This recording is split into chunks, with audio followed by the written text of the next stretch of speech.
After years of controversy surrounding the name of the Carlsen Center, the name was only changed after the college received a donation of $1 million from Brad and Libby Bergman, the owners of Midwest Trust. So the question remains, did the name change have anything to do with the sexual harassment allegations against Charles Carlsen? Board of Trustees members seem to disagree. I don't think you can unravel and say it had nothing to do with it, because that had been raised off and on over the years, often by the ledger, with differing responses both on campus and from students and from the community. So what we know is that by renaming it, we take care of a problem for a lot of people that was a serious issue.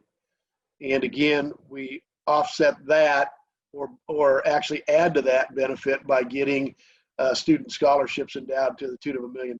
So, you can't say there wasn't a connection. And I think that's why it was something that was supported so broadly.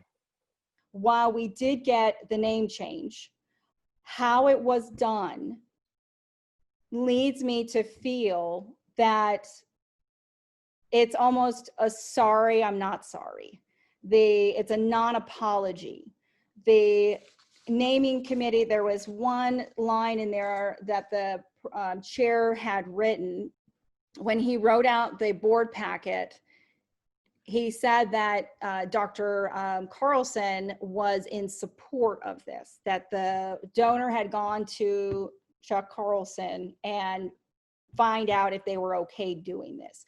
The rate that they paid is so minimal for the size of the building that it concerns donors that have paid very big significant amounts are now looking at that saying, well, wait a second, why was that such a deal for infinite rights? And was the victims that this movement was really for, did they have a voice at the table? Were they in support of this? Were they contacted? How were they included in this committee and the concerns?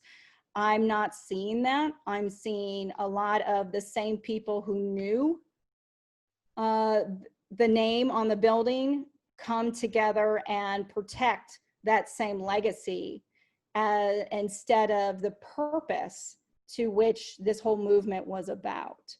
What is the feeling surrounding Midwest Trust, the name of a bank, being the new name of the building?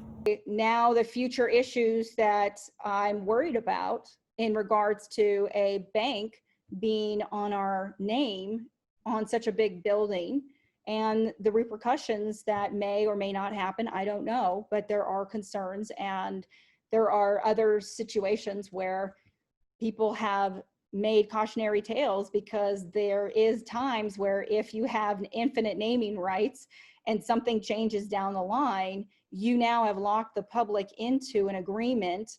And as elected officials, we are never supposed to lock any decision in forever. Nothing is infinite or indefinite.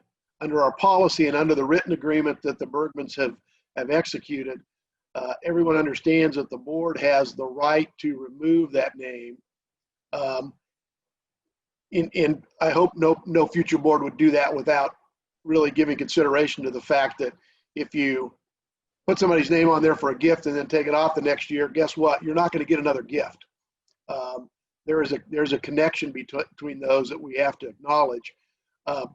So, I don't know how long that building will be there or how long their name will be on it, but certainly for the foreseeable future, and I think for the rest of my lifetime, we'll have it that way. I'm really grateful to Brad and Libby Bergman for making that gift and being willing to support the performing arts program, going forward, as well as students at the college. I think that speaks really highly to them. They are very well respected members of this community. I feel like, Midwest Trust Center, I think to some people it's not as warm and fuzzy as maybe they'd like it to be, but I don't think it's a bad name by any means. I think it's going to be fine. There are performing arts centers named for corporate entities all over the country and on college campuses in many cases as well. So it's not as though this sticks out or is weird or, isn't done. It certainly is done. So I think it's a great change. For the Campus Ledger, I'm Landen Fields.